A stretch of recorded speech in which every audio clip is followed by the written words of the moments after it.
Baghdad के एक शहर में एक बादशाह हुकूमत करता था। वह बादशाह बहुत रहम दिल और आदिल था। वह अपनी राय का बहुत ख्याल करता। उसके अंदर ईमान की ताकत थी जिसने उसके दिल के अंदर बादशाही का गुरूर खत्म कर दिया था। बादशाह बहुत नेक था। वह गरीबों की मदद करता और बेसहारों को सहारा देता था। उसकी रियाया उससे बहुत खुश थी। लेकिन यह क्या, जहां वह लोगों की इतनी मदद करता, हर कोई उसे दुआएं देता। लेकिन एक कमी थी जो बादशाह को खाई जा रही थी। बादशाह की मलिका, जिसका नाम रुखसाना था, वह बहुत खूबसूरत थी। बादशाह ने मोहब्बत की शादी की थी। पूरी सल्तनत में उसकी जैसी खूबसूरत औरत कहीं नहीं थी। रुखसाना बहुत नरम दिल मलिका थी। उसके अंदर मलिका वाला कोई गरूर नहीं था। लेकिन रुखसाना की मायूसी की वजह एक अहम मसला था। रुखसाना और बादशाह रुस्तम की औलाद नहीं थी। उनकी शादी को काफी अरसा गुजर चुका था, लेकिन अभी तक उनकी कोई औलाद नहीं हुई थी। रुखसाना खूबसूरत होने के साथ साथ बहुत अक्लमंद भी थी, लेकिन औलाद की कमी उसे दिन बदन मायूस करती जा रही थी। वह हर वक्त रोती रहती थी। एक दिन बादशाह रुस्तम अपनी मलिका के पास आता है। मेरी प्यारी मलिका, तुम्हें यूं उदास देखकर मुझसे नहीं रहा जाता। तुम मुझे भी कमजोर कर रही हो। बादशाह सलामत, हमारी शादी को बहुत अरसा गुजर चुका है। अभी तक कोई शहजादा शहजादी हमारी गोद में नहीं आई। यह महल बहुत सुना सुना लगता है। हमारी यह दौलत किस काम की, अगर हमारा वारिस ही ना हो, इस सल्तनत को चलाने वाला शहजादा भी ना हो। रुखसाना की यह बातें सुनकर बादशाह बहुत रंजीदा हुआ। उसकी आंखों से आंसू निकल आए। ऐ मेरी जौजा, मैं क्या करूं? यह तो अल्लाह की देन है। इसमें हमारी दौलत कुछ नहीं कर सकती। बस तुम तवक्क रखो। अल्लाह ताला हमें बहुत जल्द औलाद से नवाज। यह कहकर बादशाह वहां से चला गया। लेकिन रुखसाना की मायूसी वैसी की वैसी रही। शिकार का सफर बादशाह रुस्तम का एक रोज का मामूल था कि वह शिकार का शौकीन था। एक दिन दोपहर का वक्त था। बादशाह शिकार के लिए जंगल की तरफ रवाना होने ही वाला था। तभी उसके दिल में ख्याल आया, क्यों ना मैं मलिका को आज जंगल में शिकार के लिए अपने साथ ले जाऊं। थोड़ा सा दिल भी बहल जाएगा और वह खुश भी हो जाएगी, क्योंकि वह औलाद की कमी को सोच सोच कर पूरा दिन उदास रहने लगी है। बादशाह अपनी मलिका के लिए बहुत फिक्रमंद था। वह मलिका के कमरे में आया और कहने लगा, प्यारी मलिका, क्या तुम मेरे हमराह शिकार पर जाना पसंद करोगी? उस दौरान मलिका रुखसाना उदास बैठी थी। उसने कहा, रुस्तम, आपने बहुत अच्छी बात की। मेरा दिल खुशी महसूस करेगा। मैं आपके साथ शिकार पर जाना। जंगल में अजीब मंजर। बादशाह और मलिका अपने सिपाहियों और खुद्दाम के साथ शिकार के लिए जंगल की तरफ रवाना हो गए। जब वह जंगल पहुंचे तो अचानक बादशाह को एक सुनहरे रंग का हिरण नजर आया जो बहुत ही खूबसूरत था। उस हिरण ने बादशाह को अपनी तरफ खींच लिया। बादशाह उसके पीछे अपना कोड़ा दौड़ाने लगा। मलिका भी साथ थी। सिपाही भी हमराह थे। जैसे ही बादशाह अपना तीर उस हिरण पर चलाता है, वह हिरण गायब हो जाता है। इस दौरान वो एक बड़े घने दरख्त के सामने पहुंच चुके थे। वहां खड़े सारे सिपाही और खुद्दाम हैरान हो जाते हैं। मल्लिका भी हैरान रह जाती है। बादशाह को भी बेचैनी होने लगती है कि यह कैसे हो सकता है, वह हिरण गायब कैसे हो गया। तभी वह यह बातें कर ही रहे थे कि अचानक उस बड़े घने दरख्त से हंसने की आवाज आती है। हाँ हाँ हाँ हाँ मलिका, रुखसाना डर जाती है। बादशाह सलामत, यह क्या चीज है? जादूगरनी का राज। इसी दौरान एक जादूगरनी उस दरख्त से नमूद होती है। तो तुम आ गए। तुम अपनी बेऔलाद बीवी को साथ लेकर आए हो। तुम्हारी औलाद कभी नहीं होगी।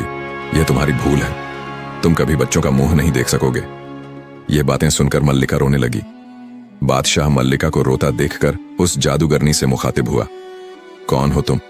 ऐ बूढ़ी औरत, हमसे क्या दुश्मनी है? हमने तुम्हारा क्या बिगाड़ा है जो तुम हमें ऐसी बद्दुआ दे रही हो? नहीं नहीं, ये बद्दुआ आपकी नहीं, ये बहुत पुरानी बद्दुआ है जो तुम्हारी नस्ल पर की गई है। तुम्हारे वालिद भी तुम्हारी तरह शिकारी थे। एक दिन वह इसी जंगल में शिकार करने आए। उन्होंने इसी दरख्त का एक फल खा लिया। वह फल मेरा था।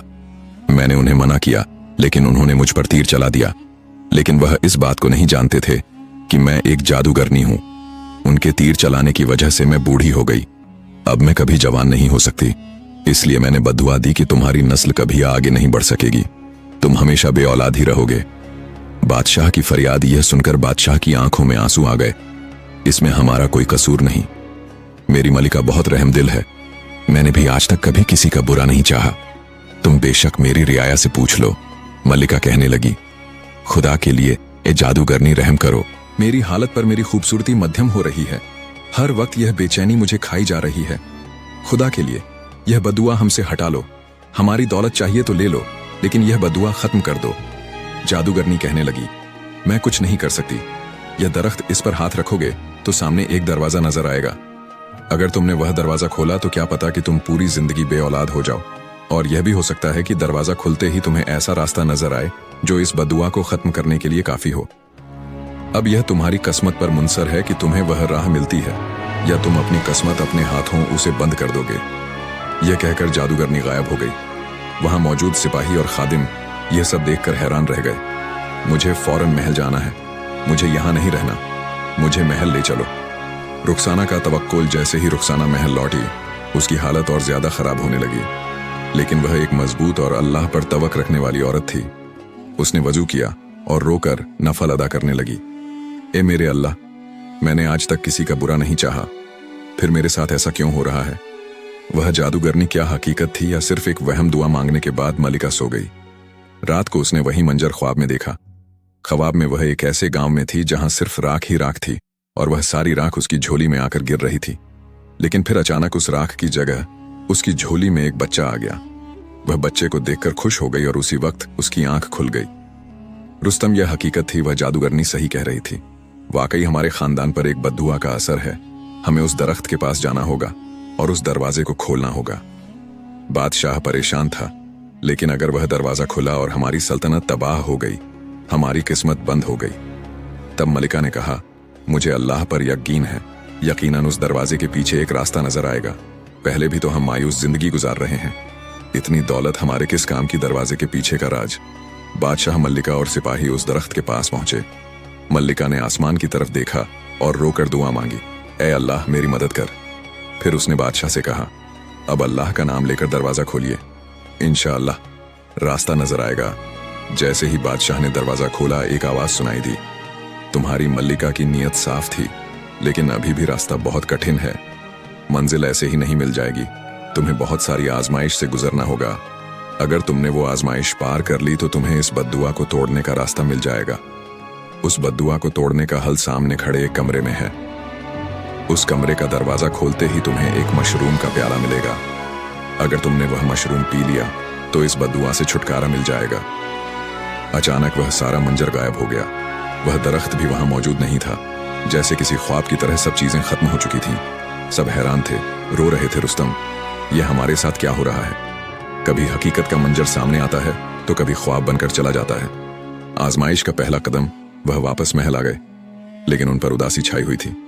मल्लिका बहुत दुखी हो चुकी थी। उसकी हालत दिन बदन खराब होती जा रही थी।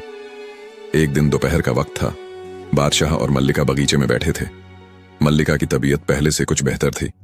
तभी एक फकीरनी उनके महल के सामने से गुजरती हुई पुकारती है, क्या मुझे कोई पानी पिलाए? मैं बहुत प्यास लगी हूं। बादशाह ने उस फकीरनी को पास बुलाया और कहा, अम्मा आप यहां बैठिए, आपको अभी पानी देते हैं। फौरन सिपाही पानी लेकर आए। जैसे ही फकीर ने मल्लिका रुखसाना को देखा, उसकी नजर उसके गले में पड़े बेशकीमती हीरों के हार पर गई। ए मल्लिका, यह हार मुझे बहुत पसंद है, क्या तुम यह हार मुझे दे सकती हो? यह कोई आम हार नहीं था, यह कीमती हीरो से बना हुआ था और बादशाह के खानदान का खास वारिस हार था और मल्लिका को विरासत के तौर पर मिला था। वो हार पहनते ही मल्लिका का रौब बढ़ जाता था। मल्लिका वहीं सन्न हो गई और बादशाह भी सोच में पड़ गया कि यह इस फकीरनी ने क्या कह दिया है। मल्लिका की दासियां कहने लगी, मल्लिका कभी भूल कर भी यह हार इस भिखारी औरत को मत दीजिएगा, यह लालची औरत है। मल्लिका उठी और जोरदार थप्पड़ उस दासी के मुंह पर मारा और कहने लगी, जबान बंद करो और यहां से दफा हो जाओ। मल्लिका अपने गले से हार उतार उस फकीर को दे देती है। फकीर वहां मौजूद थी। वह हार देखकर बहुत खुश हुई और जैसे ही उसने वह हार हाथ में पकड़ा, बादशाह भी हैरान हो गया। बादशाह कहने लगा, रुखसाना यह तुमने क्या किया? आखिर? जी अम्मा, इस हार का क्या करेगी? ये तो बहुत कीमती हार है। ए अम्मा, अगर आपको पैसे चाहिए तो मैं आपको देता हूँ। यह मेरी बीवी, मेरी जौजा मोहतरमा का बहुत कीमती हार है। आप इसे ना ले, इसके बदले आपको और हीरे जवाहरात दिए जाएंगे। आपको वैसे भी पैसों की जरूरत है। वो फकीरनी कहने लगी, नहीं, मुझे एक पत्थर चाहिए बड़ा सा और एक थाली जो लोहे की हो। इसी दौरान सिपाही बड़ा सा पत्थर और वह थाली लाकर उस फकीर नहीं को देते हैं। बादशाह भी यह मंजर देखने के लिए बेचैन था कि आखिर यह फकीरनी कर क्या रही है। वहां पर महल के सिपाही, वजीर और खादिम भी मौजूद थे। मल्लिका भी यह मंजर देख रही थी। वो फकीर वो हार उस थाली में डालती है और पत्थर के साथ उस हार को तोड़ देती है। वह कांच की तरह टूट चुका था। सारे हीरे टुकड़े टुकड़े हो चुके थे। बादशाह को यह देखकर बहुत गुस्सा आया। ए अम्मा, मैंने तुम पर तरस खाकर अपने महल में बुलाया, तुम्हें पानी दिया, और फिर तुमने मेरी मलिका का कीमती हार मांगा और वह भी उसने दे दिया, और तुमने इस हार का यह हाल कर दिया। क्यों किया तुमने ऐसा? इस हार से तुम्हारी क्या दुश्मनी थी? रुखसाना कहने लगी। रुस्तम, आप खामोश हो जाइए, यह किस लहजे में आप बात कर रहे हैं? फौरन माफी मांगिए। इनसे बादशाह कहने लगा, मेरी मल्लिका, तुम्हें क्या हो गया है? मैं माफी मांगू? तुम्हें पता नहीं कि मैं बादशाह हूं? मैं जानती हूं, लेकिन आपको इनसे माफी मांगनी होगी, वरना आप मेरी सूरत कभी नहीं देख पाएंगे। बादशाह मल्लिका की यह बात सुनकर हैरान रह गया। मजबूरन उसे उस फकीरनी से माफी मांगनी पड़ी। वहां खड़ा हर कोई हैरान था कि मल्लिका तो पागल हो गई है। यह हार मैंने अम्मा को दे दिया था, अब उनकी मर्जी, वो इसके साथ जो भी सलूक करें। हमारा हक नहीं बनता कि हम उनसे कहें कि आपने इस हार को क्यों तोड़ा। इसी दौरान वह बूढ़ी औरत कहती है, बेटी, तुम मल्लिका हो, मैं यह सोच भी नहीं सकती। तुम्हारा दिल बहुत बड़ा है, अल्लाह तुम्हें चांद सा शहजादा देगा, यह मेरी दुआ है बेटी। तुम बहुत भली लड़की हो, तुम्हारी गोद बहुत जल्द भरेगी, तुम्हारे यह गम खत्म हो जाएंगे। यह कहकर वह फकीर नहीं वहां से चली जाती है, लेकिन उसके लफ्जों ने मल्लिका के दिल में खुशियों का एक महल तामीर कर दिया था।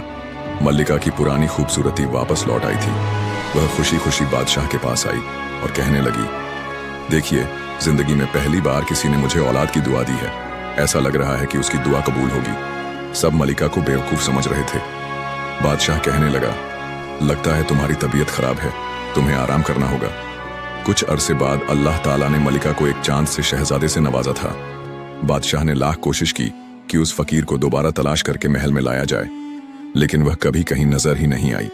शहजादे की आमद पर बहुत खुशी मनाई जा रही थी। बादशाह बहुत खुश था। उस दिन उसने मल्लिका से पूछा, यह तुम्हारी रहमदिली का नतीजा है। तुम भूल गई थी कि उस बुजुर्ग ने क्या कहा था? वह आवाज जो ख्वाब की तरह हमारी जिंदगी में आई थी, जिन्हें कहा था कि तुम लोगों को आजमाइश से गुजरना होगा, तभी वह बद्दुआ खत्म होगी। मैं उस वक्त जान चुकी थी कि यकीनन यह भी कोई आजमाइश हो सकती है।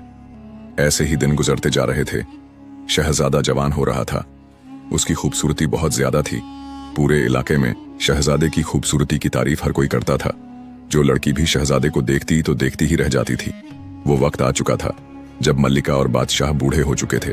बादशाह ने अपनी शाही गद्दी अपने शहजादे, जिसका नाम सुलेमान था, उसे सौंप दी। शहजादा सुलेमान बादशाह बन चुका था। शहजादा बहुत खूबसूरत था। एक दिन वह अपने महल में बैठा था। उसके सामने बहुत से फल फ्रूट और मजेदार खाने पड़े थे। बादशाह जैसे ही दोपहर का खाना खाकर अपने कमरे में गया, उसकी तबीयत कुछ खराब होने लगी। बहुत से हकीम से इलाज करवाने के बाद भी बीमारी में कोई कमी नहीं आ रही थी। बीमारी भयानक से भयानक होती जा रही थी। बादशाह सुलेमान दिन बदन मोटा होता जा रहा था। मोटापे का मर्ज लहक हो गया था। उसे चला तक नहीं जाता था। उसके हाथ पांव बहुत मोटे हो चुके थे और उसका पूरा बदन फूल चुका था। उसकी वह खूबसूरती खत्म हो चुकी थी। जो भी उसे देखता एकदम से डर जाता, क्योंकि आम इंसान के मुकाबले उसका साइज बहुत बढ़ चुका था। उसके वालिद रुस्तम और वालिदा रुखसाना बहुत परेशान थे। दोनों बूढ़े हो चुके थे। पहले अल्लाह ने उन्हें बहुत देर के बाद औलाद दी, आजमाइश से गुजरने के बाद, और अब उनका वह इकलौता लखते जिगर, जिसकी खूबसूरती की मिलें दी जाती थी, ऐसी बीमारी में फंस चुका था जिसका कोई इलाज नहीं था। बहुत सारे हकीम को महल में बुलाया गया, लेकिन कोई भी सुलेमान का इलाज नहीं कर सका। मायूस होकर सब वापस लौट जाते। एक दिन सुलेमान ने वजीर से कहा, गांव में ऐलान करो कि जो मेरा इलाज करेगा मैं उसे दौलत से माला माल कर दूंगा।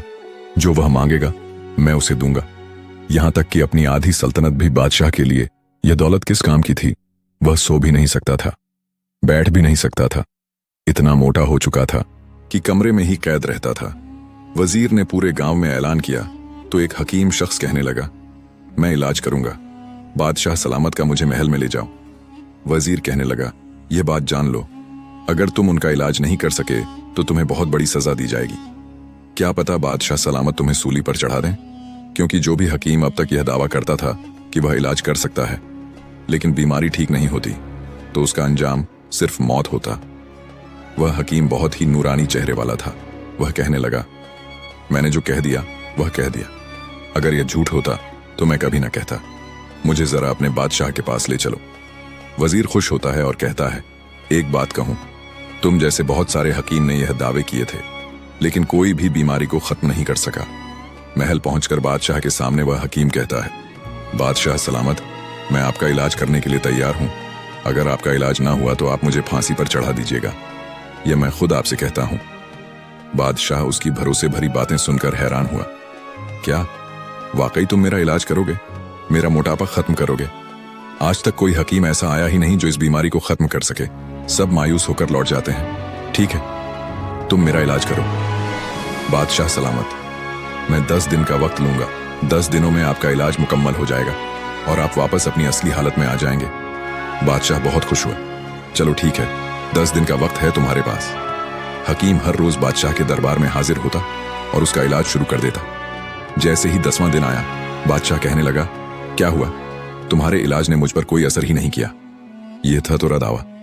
हकीम खामोश था। बादशाह कहने लगा, क्या हुआ, खामोश क्यों हो? हकीम कहने लगा, मैं जो बात आपसे कहने वाला हूं वह बहुत दुख की बात है, आप सुन नहीं पाएंगे। वहां दरबार में बहुत सारे सिपाही और वजीर मौजूद थे। सुलेमान के वालिद रुस्तम और वालिदा भी वहां थे। हकीम कहने लगा, असल में आप मरने वाले हैं, आपका इलाज कभी नहीं हो सकता, आप 40 दिन के बाद मर जाएंगे। यह सुनकर बादशाह के होश उड़ गए। उसके पैरों तले जमीन निकल गई, उसकी सांसें रुक गईं। तुम क्या कह रहे हो बादशाह सलामत? चाहे आप मुझे कैद कर डालें, लेकिन सच यही है कि आप 40 दिन के अंदर अंदर मर जाएंगे। बादशाह गौसे में था और डरा हुआ भी। उसने हुक्म दिया, फौरन इसको कैद कर दिया जाए। उसी वक्त उस हकीम को कैद कर दिया गया। बादशाह यह सुनकर बहुत डर गया था। पूरे महल में गम का माहौल छा गया। हर कोई सहम गया था। बादशाह अपनी मौत की खबर सुनकर सन्न रह गया। उसे हर चीज भूल चुकी थी। उसने खाना पना छोड़ दिया। वह हर वक्त परेशान रहने लगा कि अब कुछ ही दिन बचे हैं और वह मर जाएगा। पूरा महल सहमा हुआ था। हर कोई बादशाह की मौत का इंतजार कर रहा था। 10 दिन ऐसे ही गुजर गए। बादशाह की हालत और बिगड़ती जा रही थी। अब 30 दिन बाकी रह चुके थे। बादशाह अपने गुनाहों की माफी मांगने लगा और गरीबों में अपना खजाना बांटने लगा। मेरी यह दौलत किस काम की? यह मेरे किसी काम की नहीं। उसके वालिद और वालिदा बहुत रोते थे, वालिद मोहतरम, आप इस तरह रंजिता मत हो। शायद मेरी तकदीर में यही लिखा था। ऐ मेरे बच्चे, ना जाने हमारी किस्मत में ये कैसे मोड़ आ चुके हैं। पहले तुम इतनी दुआओं के बाद पैदा हुए और अब तुम्हारी जिंदगी में फिर से वह मायूसियां लौट चुकी हैं। अब क्या होगा? वह रोने लगी। ऐसे ही 10 दिन और गुजर चुके थे। बादशाह ना कुछ खा रहा था, ना कुछ पी रहा था। उसने खाना पना बिल्कुल छोड़ दिया। वो बहुत रंजीदा हो गया था। अब उसे हर वक्त मौत का खौफ लगा रहता था कि बस 10 दिन बाद वह मर जाएगा। हर कोई डर गया था। रियाया के लोग बादशाह से मिलने आ रहे थे। बादशाह सलामत, आपने आज तक हमारे साथ अच्छा सलूक किया है। हम आपको यही दुआ देंगे कि अल्लाह आपको जन्नत में जगह दे। बादशाह यह सुनकर कहता, आमीन। वो रो रहा था। अब उसे यकीन हो चुका था कि वाकई वह मरने वाला है। यह कोई अफवाह नहीं थी, बल्कि कि एक हकीकत थी जो 40 दिन के बाद पूरी हो जानी थी। बादशाह पूरी तरह तैयार था। उसने नमाज बाकायदगी से पढ़नी शुरू कर दी। अब उसके पास कोई और हल नहीं था। वह दुनिया की हर लज्जत को भूल चुका था। वह दौलत उसे कूड़े के ढेर के बराबर लगने लगी। उसने खाना पना भी छोड़ दिया। 40 दिन पूरे होने में 2 दिन रह गए थे। बादशाह ने पूरे महल में सिपाहियों, खादिम और वजीर को बुलाया और कहा कि जाओ, उस हकीम को मेरे पास ले आओ। जब सिपाही हाँ को बुलाने आए तो कहने लगे, तुम्हें बादशाह सलामत ने बुलाया है। हकीम कहने लगा, क्या वह मुझे सूली पर चढ़ाना चाहते हैं? नहीं, अब वह बहुत बदल चुके हैं, बहुत रहमदिल हो चुके हैं, बहुत कमजोर हो चुके हैं। अब वह पहले जैसे बिल्कुल नहीं रहे। उनका मोटापा खत्म हो चुका है। मौत के खौफ ने उन्हें हिलाकर रख दिया है। वह आपसे मिलना चाहते हैं। आइए हकीम। जब बादशाह के सामने आया तो बादशाह कहने लगा, मुझे माफ कर दो, तुम सच कह रहे थे। वाकई मैं मरने वाला हूं। कल 40 दिन पूरे हो जाएंगे। तुम्हारी बात सच साबित हुई। मुझे अब पक्का यकीन हो चुका है। वहां हर कोई रो रहा था। हर किसी की आंख में दुख के आंसू थे, लेकिन एक चेहरा वहां मौजूद था जो सिर्फ मुस्कुरा रहा था। वह चेहरा उस हकीम का था जिसके चेहरे पर मुस्कुराहट थी। वजीर को गुस्सा आया, कहने लगा, ऐ गुस्ताख, तुम हंस रहे हो। बादशाह मरने वाले हैं और तुम इस बात पर खुश हो रहे हो। तुम शर्म आनी चाहिए। इस दौरान बादशाह को भी गुस्सा आया। तुम अजीब इंसान हो, तुम खुश क्यों हो रहे हो? मल्लिका कहने लगी, इस बेतदब इंसान को फांसी पर चढ़ा दो। वैसे भी मेरा बेटा मुझसे जुदा हो जाएगा। यह उसके गम में इजाफा कर रहा है। जैसे ही सिपाही उसके करीब आए, हकीम कहने लगा, रुक जाओ वहीं पर, मैं हंस इस बात पर रहा हूं कि बादशाह की मोटापे वाली हालत तो गायब हो चुकी है और आप लोगों को हैरानी नहीं हुई। तुम कैसी बातें करो। एक तो मौत का खौफ था, वह ऐसा खौफ था जिसके सिवा हमें कुछ नजर ही नहीं आ रहा था, और हम उनकी यह हालत कैसे देख सकते थे, चाहे वह बदल चुके हों, लेकिन अब वह हम में नहीं रहेंगे। हकीम जोर जोर से हंसने लगा। वहां हर कोई हैरान था कि उसे क्या हो गया है। बादशाह सुलेमान कहने लगा, क्या हो गया है? तुम्हें क्यों हंस रहे हो? वजह बताओ मुझे बादशाह सलामत। मैंने आपसे कहा था ना कि मैं उन हकीम में से नहीं हूं जो उसे फिर जाएं। मैंने कहा था ना कि मैं आपका इलाज कर लूंगा। देखिए, आप पहले जैसे पतले हो चुके हैं। वाकई बादशाह पहले जैसा पतला हो चुका था। मौत के खौफ ने उसे कमजोर कर दिया था, क्योंकि हर वक्त वह यही सोचता रहता था कि 40 दिन के बाद मुझे मर जाना है। उसने खाना पना भी छोड़ दिया था, जिसकी वजह से उसकी हालत पहले जैसी हो चुकी थी। हकीम ने जब यह सारी बात बताई तो लोग हैरान रह गए। बादशाह सलामत, यही आपका का इलाज था। यह मौत का खौफ ही आपका इलाज था। इसी खौफ में आपने खाना पना भी छोड़ दिया था, और आपने अपनी हालत भी बदल ली थी। आपने खुद को दुरुस्त कर लिया। आपने नमाज की भी पाबंदी शुरू कर दी। दौलत की लालच भी आपके अंदर खत्म हो चुकी थी। इस इलाज ने न सिर्फ आपकी बीमारी खत्म की, बल्कि आपको अंदर से भी बदल दिया। यह सुनकर बादशाह को यकीन नहीं आ रहा था। क्या वाकई ये मेरा इलाज था? जी बिल्कुल, आप नहीं मरेंगे। 40 दिन बाद वो हंसने लगा। जब मैंने आपको पहली बार देखा था तो मुझे उसी वक्त यकीन हो गया था कि आपका इलाज कभी भी नहीं होगा, लेकिन अल्लाह ने मुझे हिकमत और अक्लमंदी से नवाजा हुआ है। मैं एक दानिश्वर हकीम हूँ। मैंने फिर एक ऐसी बात की जिसने आपकी जिंदगी तक बदल दी। हालांकि वह बात झूठ नहीं थी, उसमें बहुत सी हिकमत छुपी थी, और उसी हिकमत ने आपको वापस आपकी पहली हालत में लाकर खड़ा कर दिया। आपके अंदर का ईमान भी बढ़ गया, और अब आपको हमेशा मौत की फिक्र रहेगी। अब आप खुद को दुरुस्त करने की कोशिश करेंगे। मुबारक हो, आपकी बीमारी हमेशा के लिए खत्म हो चुकी है। लेकिन अब खाना कम खाइए। हकीम मुस्कुराने लगा। बादशाह बहुत खुश हुआ। उसी दौरान बादशाह ने हुक्म दिया कि खजाने का आधा हिस्सा इस हकीम को दिया जाए। हकीम ने कहा, नहीं बादशाह सलामत, मुझे पैसे दौलत से कोई गर्ज नहीं। मैं बस एक सादा जिंदगी गुजारता हूं। यह दुनिया तो वैसे भी आर्जी अस्थाई है। आज हम लोग मौत की फिक्र छोड़कर दुनिया की लज्जतों में पड़ गए हैं। अगर हम अल्लाह की फिक्र करें और अपनी मौत को याद रखें तो हम अच्छे कामों की तरफ जाएंगे और अपनी आखिर तभी संवारें और दुनिया में भी कामयाबी हासिल करेंगे। बादशाह कहने लगा, नहीं, तुमने सिर्फ मेरी बीमारी नहीं बल्कि मेरी जिंदगी भी बदल दी है। वहां मौजूद लोगों ने जब यह मंजर देखा तो उनकी भी जिंदगी बदल चुकी थी। इसी दौरान बादशाह ने उस हकीम को वजीर मुकर्रर किया। बादशाह की सल्तनत इस दानेश्वर हकीम की वजह से अपने उरूज चरम पर थी। इस हकीम की हिकमत ने एक सबक देने वालों को यह दिया कि मौत की फिक्र लाजिम है। दुनिया की ऐश और इशरत में इतना भी मगर ना हो जा। ए इंसान, मौत को भी याद रख। क्या पता किस वक्त तू यहां से चला जाए, और अगर तू ऐसी जिंदगी गुजार रहा है, दौलत के पीछे पड़ा है, मौत को भूल चुका है, जो एक तल्ख हकीकत कड़वी सच्चाई है, तो तुझे इसे याद रखना चाहिए।